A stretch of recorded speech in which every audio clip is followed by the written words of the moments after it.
तो अब हम लोग यहाँ पे आपके इंग्लिश का सेकंड चैप्टर जिसका नाम है N encounter of a special kind वो स्टार्ट करते हैं। पहले तो एनकाउंटर वर्ड का मतलब जान लेते हैं। एनकाउंटर वर्ड का मतलब क्या होता है कि किसी से आमना सामना होना। यहाँ पे क्या दिया गया है, encounter of a special kind मतलब क्या है कि एक ऐसी प्रजाति जो कि कुछ स्पेशल हो, कुछ अलग हो, उसके साथ आमना सामना होना। देखते हैं क्या दिया यहाँ पे। My father was a medical professional working for a private company in Raniganj in West Bengal. मतलब जो पोएट है अब उनकी तरफ से ये सब बोला जा रहा है। क्या बोलते हैं कि मेरे जो पापा थे वो एक मेडिकल प्रोफेशनल थे, मतलब मेडिकल के लाइन में काम करते थे। कहाँ पे? In a company in Raniganj. Raniganj में एक कंपनी थी, प्राइवेट कंपनी, जहाँ पे उनके पापा काम करते थे, in West Bengal. The officer of the company were housed in individual bungalows inside a large campus. मतलब उस कंपनी में जितने भी काम करने वाले ऑफिसर थे उनको वहीं पे एक कैंपस के अंदर बड़े बड़े बंगले दिए गए थे, अलग अलग घर दिए गए थे सभी को। Our house was in a corner of the campus. और हमारा जो घर था वो कैंपस के एकदम कॉर्नर में था, कोने में था। Our house was in a corner of the campus. The officers club was adjacent to the boundary wall of our garden. और जो ऑफिसर का कैंपस होता है, ऑफिसर कैंपस मतलब क्या? ऑफिसर क्लब मतलब जहाँ पे सभी ऑफिसर जो है वो जमा होते हैं, उसे ऑफिसर क्लब कहते हैं। तो जो ऑफिसर क्लब था वो हमारे गार्डन की जो बाउंड्री थी, जो बंगलों की बाउंड्री होती है, उसी के बगल में ऑफिसर का क्लब था। The compound was luxurious with green grass, colourful flowers and a host of tall and majestic trees. मतलब क्या है, जो कंपाउंड था हमारा, जो गार्डन था वो लग्जूरियस था, लग्जरी थी, बहुत सारा, मतलब ऊंचे घरानों के लोगों के जैसे रहते हैं। उसमें बहुत सारे घास थे, कलरफुल फ्लावर्स थे, फूल थे, और बहुत ही बड़े बड़े और विशाल और चमत्कारी पेड़। मतलब यहाँ पे कहा गया है जैसे कुछ अलग अलग प्रजाति के पेड़ होते हैं, डिजाइन वाले पेड़ होते हैं, उनकी बात की गई है यहाँ पे। The seasonal vegetables in the kitchen gardens of the households and the magnificent trees constantly attracted squirrels and many species of bird। और वहाँ पे जो सीजनल गार्डन था, अब बहुत लोग अपने घर में सब्जियाँ वगैरह लगाते हैं, फल वगैरह लगाते हैं, तो उनके यहाँ पे जो सीजनल गार्डन था उससे क्या होता थे कि अलग अलग प्रकार के जो स्क्विरल्स होते हैं, गिलहरियाँ होती हैं, या फिर बर्ड्स यानी कि चिड़िया होती हैं, वो सब उनकी तरफ आकर्षित होते थे। A group of langurs had even made their den in an अवस्था ट्री नियर बाय। मतलब ग्रुप ऑफ लंगूर, जो लंगूर बंदर की प्रजाति होती है, वहाँ पे एक लंगूर के झुंड ने भी अपना घर बना लिया था। यहाँ पे देखो, अश्वत्था ट्री नियर बाय। अश्वत्था एक पेड़ के किस्म का नाम है। अश्वत्था ट्री पे उन्होंने अपना घर बनाया हुआ था।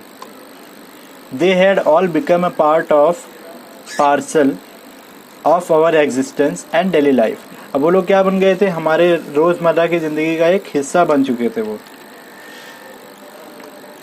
A small incident on Saturday afternoon left a profound effect on me and unfolded before my eyes a whole new dimension to the wonders of God's creation।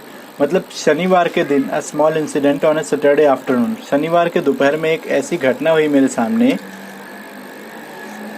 left a profound effect on me and unfolded before my eyes a whole new dimension, जिससे कि क्या हुआ, मेरी आंखें खुल गईं और मुझे दुनिया देखने का एक अलग ही तरीका पता चला। To the wonders of god's creation, कि भगवान के ऐसे भी चमत्कार हो सकते हैं। It was a few days in to the puja vacation. मतलब किसी तरह की पूजा थी, उसमें छुट्टियां मिली थी, तो उस पूजा वेकेशन के कुछ दिन हुए थे। Just like for any other child, the holidays provided an opportunity for me to become engrossed in various magazines and story books published specially for children in the festive season। अब यहाँ पे क्या कहते हैं पोएट की, जैसे बाकी के बच्चे होते हैं उसी तरह से इस हॉलीडे में मेरा भी क्या मन करता था कि मैं स्टोरी बुक्स पढूं, मैगजीन्स पढूं, तो इन सब चीज़ों में मैं लगी हुई थी। उसके बाद आफ्टर अ हार्टी लंच, मतलब बहुत सारा, मतलब पेट भर के खाना खाने के बाद, My parents and my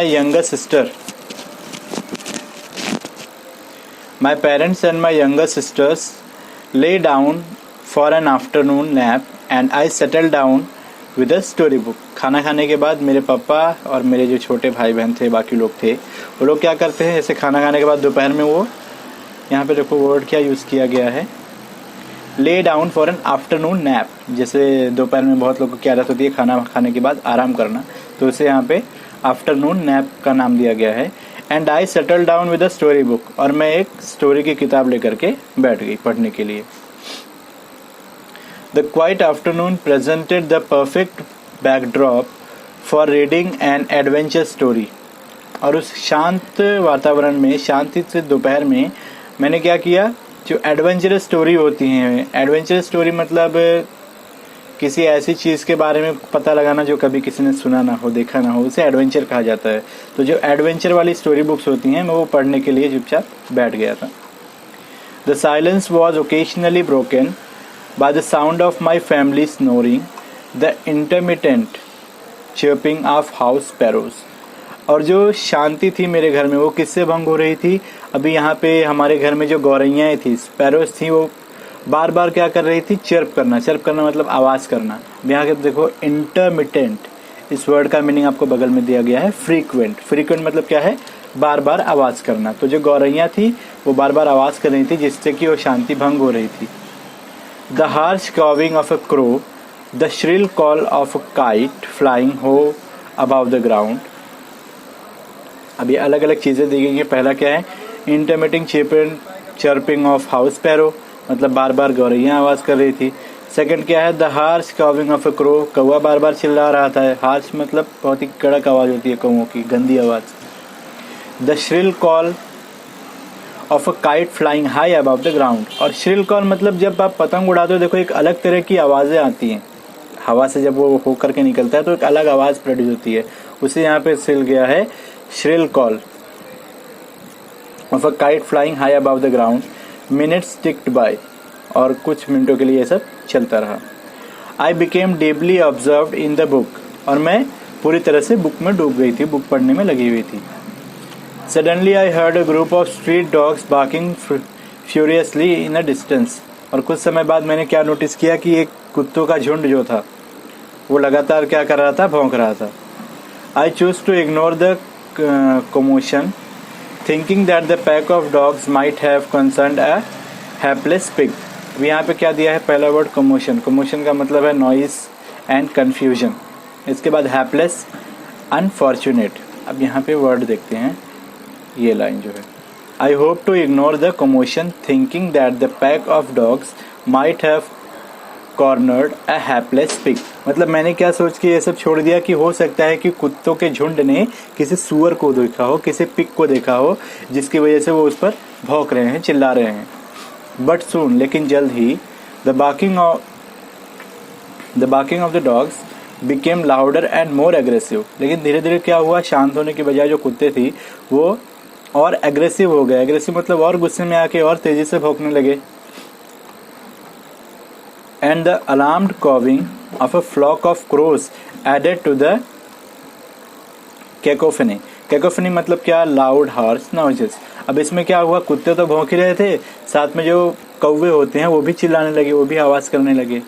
इसके बाद I also heard the disturbance approaching closer. और मैंने नोटिस किया कि धीरे धीरे जो आवाज़ें थी ये मेरे पास आ रही थी, मेरे करीब आती जा रही थी। अगला page. Curiosity got the better of me. और धीरे धीरे मैं भी क्या हुआ, इसके बारे में क्यूरियस होते गए। क्यूरियस होना मतलब किसी चीज़ को जानने की इच्छा रखना।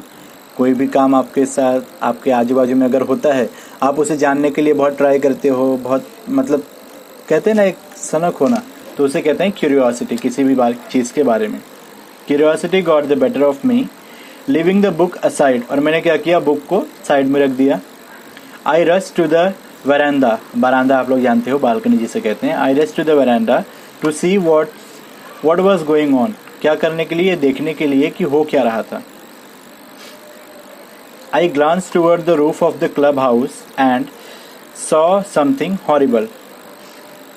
मैंने क्या किया, मैं जब क्लब के रूफ हाउस की तरफ देखा, रूफ की तरफ देखा, तो मैंने कुछ हॉरिबल देखा। हॉरिबल मतलब होता है बहुत खतरनाक। तो मैंने जब रूफ की तरफ देखा क्लब के, तो मुझे कुछ खतरनाक चीज़ें दिखाई दी या फिर कुछ डिस्ट्रक्टिव चीज़ें दिखाई दी। A big male langur, apparently the leader of its group, was holding a baby langur in his hands and mercilessly biting it all over with a definite intent to kill. अब इसका मतलब देखते हैं। A big male लंगूर मतलब एक बड़ा नर लंगूर, apparently the leader of its group, जो कि उस दल का मुखिया था, लंगूर का जो ग्रुप था उसका मुखिया था, was holding a baby langur in his hand mercilessly। अब mercilessly का मतलब क्या होता है? mercilessly का मतलब होता है निर्दय भाव से, किसी के प्रति जब दया न रह जाए। जैसे कुछ लोग मारते हैं तो बहुत जैसे जान लेने के हिसाब से मार देना, उसे कहते हैं mercilessly। तो वो बहुत ही निर्दयी भाव से उस बच्चे को अपने हाथों में पकड़ा हुआ था। biting it all over with a definite intent to kill, और उसे काट रहा था। किस भाव से काट रहा था? उसे मारने के भाव से काट रहा था। The helpless mother of the baby and other lesser members of the langur group were scattered on the roofs of the building nearby, watching the baby being killed। और जो बचे हुए मेंबर्स थे, बचे हुए लंगूर थे उस ग्रुप के, वो क्या कर रहे थे? अगल बगल की जो बिल्डिंगें थी उनके रूफ पे, उनकी छत पर खड़े होकर देख रहे थे इस बच्चे को मरते हुए। अगला, I recall the terrible custom in the animal clan according to which a dominant male usually does not allow another male baby or adult to survive within its group। यहाँ पे कुछ वर्ड हाईलाइट किए हैं, देखो। Dominant, dominant का मतलब क्या होता है? पावरफुल, सुपीरियर, ये डोमिनेंट का मतलब है। और एक वर्ड यहाँ पे दिया हुआ है क्लैन। क्लैन का मतलब होता है अ वेरी लार्ज फैमिली। चल अब देखते हैं इसका मतलब। आई रिकॉल्ड मतलब क्या? मुझे याद आया। द टेरिबल कस्टम, कस्टम मतलब एक सिस्टम जो होता है, एक सूची होती है, वो मुझे याद आई। इन द एनिमल क्लैम, कि जब जानवरों का बहुत बड़ा परिवार हो जाता है, according to which dominant male usually does not allow any other male baby और adult to survive in its group. कि जब किसी जानवर का परिवार बहुत बड़ा हो जाता है तो उस परिवार में जो दल का मुखिया होता है या फिर जो सबसे बड़ा होता है, ताकतवर होता है, वो किसी दूसरे मेल को, किसी दूसरे नर को या फिर छोटे बच्चों को, अडल्ट जिसे कहते हैं, उन्हें जिंदा नहीं रहने देता उस ग्रुप में। अगला, without losing any time I gathered a stock stick. मैंने क्या किया? बिना समय गंवाए एक लकड़ी जमा की, लकड़ी ढूंढी मैंने। In one hand and hurled a piece of stone at the marauding langur. अब यहाँ पे मैराउंडिंग का मतलब देखते हैं, searching for something to steal और अटैक, इसे कहते हैं मैराउंडिंग। यहाँ पे मैराउंडिंग लंगूर क्यों कहा गया है? क्योंकि वो जो लंगूर था वो अटैक कर रहा था किसके ऊपर? उस बच्चे के ऊपर। तो मैंने क्या किया? मैंने एक हाथ में क्या ली? लकड़ी ली। दूसरे हाथ में क्या लिया? Hurled the piece of stone, एक पत्थर का टुकड़ा उठाया। एट द मैराउंडिंग लंगूर, जो लंगूर उस पर हमला कर रहा था बच्चे के, उसके लिए। The langur was so infuriated that it hardly took any notice of my assault। यहाँ पे assault का मतलब होता है अटैक करना। तो infuriated मतलब क्या? infuriated मतलब जो लंगूर था वो बच्चे को मारने में इतना व्यस्त था, मतलब इतनी बुरी तरह से मार रहा था कि मैंने पत्थर जमा किया, लकड़ी जमा किया, लेकिन लंगूर का जो है उसकी तरफ ध्यान ही नहीं गया, उसने ध्यान ही नहीं दिया मेरी इन सब बातों पर। But then I started throwing more stones, और धीरे धीरे मैंने क्या किया? और लकड़ियां फेंकने लगी उसकी तरफ, और पत्थर फेंकने लगे उसकी तरफ। The dogs on their part raised their pitch of cry, और जो कुत्ते वहां पर जमा थे वो अपने रोने का जो गति है, अपने रोने की आवाज़ जो है वो और तेज से रोने लगे और तेजी से आवाज़ निकालने लगे। The change circumstances and the sudden unexpected attack from unknown quarters forced the langur to drop the baby from the sloping roof over the veranda। और ये तो देखो इस लाइन में क्या दिया गया है? The changed circumstances मतलब बदले हुए हालात, and the sudden unexpected attack from unknown quarters, और ये जो मैंने हमला किया था, जैसे unknown quarters मतलब क्या? न जानने वाले, जिसे आप न जानते हो। तो लंगूर के लिए जो पोएट था वो तो एक अननोन क्वार्टर ही था। तो जब पोएट ने हमला करना चालू किया तो ये सब लंगूर को भारी पड़ गया, और लंगूर ने क्या किया? Drop the baby from the sloping roof over the वरांडा, और लंगूर मजबूर हो गया उस बच्चे को छोड़ने पर। जो रूफ रहता है वो स्लोप रहता है, आप अगर छत देखोगे तो इस तरह की रूफ रहती है। तो लंगूर यहाँ पे बैठा हुआ था, उसने बच्चे को गिरा दिया, वहीं से छोड़ दिया नीचे। The baby was listless and appear to be dead, और जो बच्चा था वो बेशुद्ध हो चुका था और ऐसा लग रहा था कि वो मर चुका है। As its body started to slide down, जैसे ही बच्चा नीचे फिसलने लगा, the excitement of the pack of dogs grew manifold. Manifold मतलब क्या? More and more. The excitement of the pack of dogs grew manifold. Pack of dogs मतलब क्या? जो झुंड वहां पे जमा था कुत्तों का, उनको कहा गया है पैक ऑफ डॉग्स। जैसे ही बच्चा नीचे गिरने लगा तो जो कुत्तों में एक एक्साइटमेंट था कि अब क्या होगा, अब क्या गया, जो लोग चिल्ला रहे थे वो एक्साइटमेंट और बढ़ने लगा।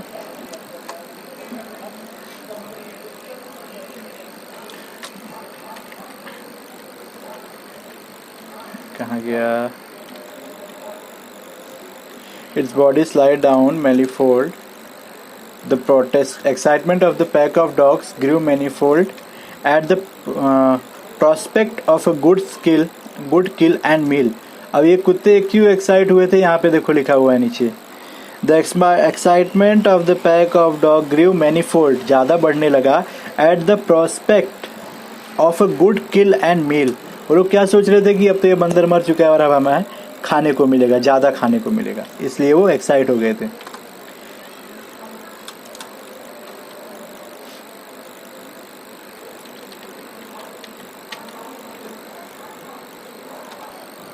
इसके बाद क्या हुआ?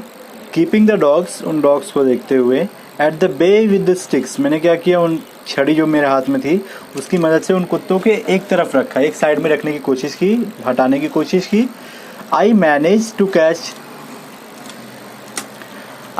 to catch hold of the baby langoose tail just as it tipped over the edge of the tiled roof. मैंने क्या किया, किसी तरह से एक हाथ से छड़ी पकड़ी हुई थी, उससे कुत्तों को साइड में किया और जो बेबी लंगूर था उसकी पूंछ को पकड़ने की कोशिश की मैंने, जो कि रूफ से लटक रही थी। उसके बाद the baby appeared inert and lifeless, देखने में ऐसा लग रहा था कि जो लंगूर का बच्चा है वो पूरी तरह से मर चुका है। It was indeed a mail baby, और जैसा कि मैंने सोचा था ये भी एक नर ही था, एक मेल बेबी था। By the time my parents and sisters had come out on to the veranda and were witnessing my rescue operation, some of our neighbors has also gathered in the distance. जब तक कि मेरे पापा और मेरी बहन जो थी वो बाहर आते, और विटनेसिंग का मतलब क्या होता है? किसी चीज़ को देखना, किसी के लिए सबूत बनना। कि जब तक मेरे पिताजी और मेरी बहन वरांदा में आकर के देखते कि मैंने किस तरह से लंगूर को बचाया था, उतने ही समय में क्या हुआ, some of our neighbours has also gathered in the distance, मेरे कुछ पड़ोसी भी बाहर आकर खड़े हो चुके थे। अगला, I took the baby langur to our backyard and gently laid him on the floor inside the poultry coop. अब यहाँ पे कूप का मतलब क्या होता है? केज फॉर पोल्ट्री, जो मुर्गियों के लिए दरबा बनाया जाता है, चिड़ियों के लिए दरबा बनाया जाता है। मैंने क्या किया, उस बच्चे को लिया, बैकयार्ड में गई और जहाँ पे दरबा या पिंजरा जो भी कह सकते हो वो बना हुआ था, वहाँ पे उस लंगूर को रख दिया। His body was full of deep bite marks and scratches. उसके शरीर पे पूरी तरह से क्या थे? खरोच के निशान थे और स्क्रैच के निशान थे। Blood was oozing from some of the wounds, और कुछ घाव ऐसे थे जहाँ से खून लगातार बह रहा था, या फिर यहाँ पे देखो दिया हुआ है रिलीजिंग और overflowing. The baby remained motionless, और जो बच्चा था वो बिना हिलो डुले वैसे ही पड़ा हुआ था। My father provided first aid to clean the wounds and stop the bleeding. मेरे पिताजी ने क्या किया? फर्स्ट एड दिया ताकि उसका खून बहना जो है वो बंद हो चुके और जो घाव लगे हुए थे, जो कट लगे हुए थे, उन्हें साफ कर सके। I was revealed to find out that the baby was breathing even though his breaths were shallow. मतलब मुझे धीरे धीरे क्या पता चला कि जो बच्चा था उसकी सांसें चल रही थी, बस बहुत धीरे धीरे सांसें ले रहा था वो, लेकिन वो जिंदा था। Splashes of cold water made the baby stir and after a few shakes attempts he sat up. और मैंने उसके मुंह पे, उसके बॉडी पे जब पानी का कुछ पानी फेंका, ठंडा पानी फेंका, तो बच्चा जो है वो उठ के बैठ गया। He was in state of shock and started trembling like a leaf in the wind. और जैसे ही वो उठा उसको झटका लग गया था, एक शॉक था उसके मन में, जिसकी वजह से वो क्या हुआ, उठते ही यहाँ वहाँ भागने लगा, डरने लगा। इसके बाद his two little twinkling eyes welled up with tears and he started to sob with a muffled cry, with just like a human child would after experiencing trauma. Trauma का मतलब देखो यहाँ पे क्या दिया हुआ है, ग्रेट डिस्ट्रेस। अब इस वर्ड का मतलब बताता हूँ मैं आपको यहाँ से ना। He was in a state of shock and started trembling like a leaf in the wind. जब उसको शॉक लगा, जब वो होश में आया, पूरी तरह से मतलब शॉक में था वो, और यहाँ वहाँ फड़फड़ाने लगा वो। His two eyes were twinkling eyes welled up with tears. जो उसकी प्यारी प्यारी दो आंखें थी वो पूरी तरह से पानी से भर आई। He started to sob with a muffled cry just like a human child would do after experiencing such a trauma. और वो बिल्कुल जैसे एक इंसान का बच्चा रोता हो उसी तरह से वो रोने लगा। I offered him a peeled banana which he accepted with his unsteady hand and began eating his 10th bite. जब मैंने उसे केला दिया, बनाना दिया, तो उसने उस बनाने को ले लिया, केले को ले लिया, लेकिन तब भी उसके हाथ जो है वो कांप रहे थे और उसे खाने लगा। My attention was fixed on the reveal of the baby langur. Suddenly, I had an uncanny feeling of being watched. मतलब मैं बच्चे पर ही ध्यान रही थी, मेरा अटेंशन उसी पर था, तभी मुझे ऐसा लगा कि कोई मुझे देख रहा है। I turned away from the coop and looked up. मैं वहाँ से बाहर निकली और मैंने ऊपर की तरफ देखा। There sat the mother langur on our kitchen roof. और हमारे किचन का जो पतरा था उस पर कौन बैठा था, उसकी माँ बैठी हुई थी। Watching every move I made. और जो भी मैं कर रही थी वो उसे देख रही थी। She simply sat there quietly as if convinced that no harm was being done to her child. और वो वहाँ पर चुपचाप बैठी हुई थी, जैसे कि उसे पता चल गया था कि मैं उसके बच्चे को कोई नुकसान नहीं पहुँचाने वाली हूँ। Meanwhile, the baby sensed the presence of his mother and started to sob and cry a little louder. तभी उस बच्चे को ऐसा लगा कि उसकी माँ वहाँ पर है और वो और जोर से रोना चालू कर दिया। I retreated from the door of the coop to allow the mother access to her baby. और जो दरबा था, जो पिंजरा था, उसके दरवाजे से मैं दूर हट गई ताकि उसकी माँ उसको देख सके। Immediately, the mother descended on the floor of the coop and picked up the baby in her arms. और जैसे ही मैं वहाँ से हटी, उसकी माँ क्या करती है, नीचे आई और उसने अपने बच्चे को गोदी में ले लिया। She gave the baby a thorough body inspection to check his injuries and then cuddled him tightly in her bosom. अब उस मम्मी ने क्या किया, नीचे आते ही पहले तो उसने बच्चे को उठाया, उसने उसकी पूरी बॉडी को देखा, पूरे शरीर को देखा, कहीं चोट लगी है क्या है, और उसके बाद जोर से उसके cuddled him tightly in her bosom मतलब जोर से उसने अपने बाहों में भर लिया। The baby found great solace in her caring arms. और वो बच्चा उनके आर्म्स में जाते ही, बाहों में जाते ही बहुत ही रिलीफ मिला, उससे आराम मिला। The mother sat still with the baby in her lap for a few minutes. और माँ जो थी उस बच्चे को अपने गोदी में लेकर कुछ मिनट के लिए शांति से बैठ गई। It was almost as if she was pondering over her options and trying to figure out how she could keep the baby safe from other assault. ये हमेशा ऐसे इसीलिए वो शांति से बैठी थी कि वो सोच रही थी कि आगे जा कर के वो अपने बच्चों को इन तरह के हादसों से कैसे बचा सके।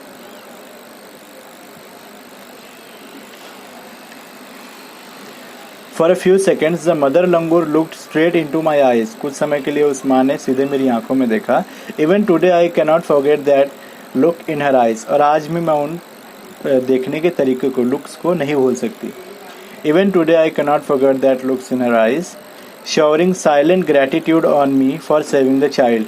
उसकी आंखों में मुझे क्या दिखाई दिया, ग्रेटिट्यूड। ग्रेटिट्यूड मतलब एक थैंकफुलनेस, एक आभार दिखाई दिया उसके बच्चे को बचाने के लिए।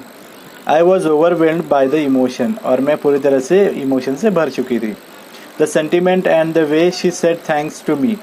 जिस तरह से उसने मुझे थैंक्स किया था और जो इमोशन थे उसके। There sat a universal mother holding a stricken child in her lap.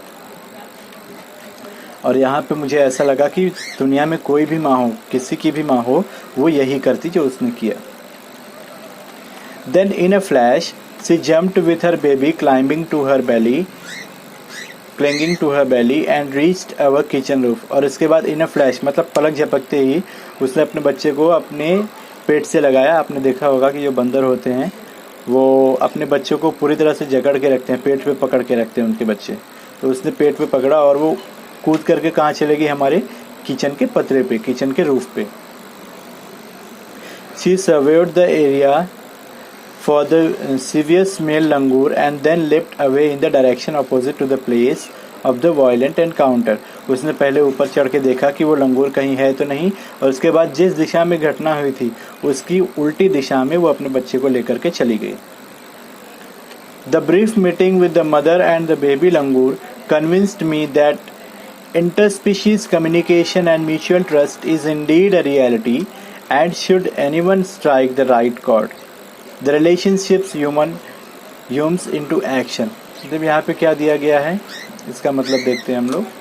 The brief meeting with the mother and the baby langur convinced me, मतलब ये जो पूरी घटना हुई थी मेरे साथ और उन लंगूर्स के साथ, उसने मुझे कन्विंस कर दिया, मना लिया, that interspecies communication and mutual trust is indeed a reality, कि इंटरस्पीशीज मतलब क्या, जैसे हम इंसान हैं और जानवर, इन दोनों के बीच की जो वार्तालाप है और जो भरोसा है वो सच में एक रियलिटी है, एक हकीकत है। And should anyone strike the right chord, the relationship hums into action. और अगर कोई भी, जैसे आज की ये घटना मेरे साथ हुई थी, मतलब पोएट के साथ हुई थी, उसी तरह की घटना किसी इंसान और जानवर के बीच में होती है तो उसे भी ये रिलेशनशिप मालूम पड़ेगी, उसे भी इस इमोशंस का, इन भावनाओं का पता चलेगा। The mother langur showed me that the food was not the only means of communication between man and animal. और उस लंगूर से, उस मदर लंगूर से मुझे क्या पता चला कि सिर्फ खाना देना ही हमारे और जानवरों के बीच में कम्युनिकेशन नहीं है, but that there were other means of establishing a bond through trust. इसके अलावा भी हम जानवरों से रिश्ता जोड़ सकते हैं, और वो कौन सा रिश्ता होगा, भरोसे का।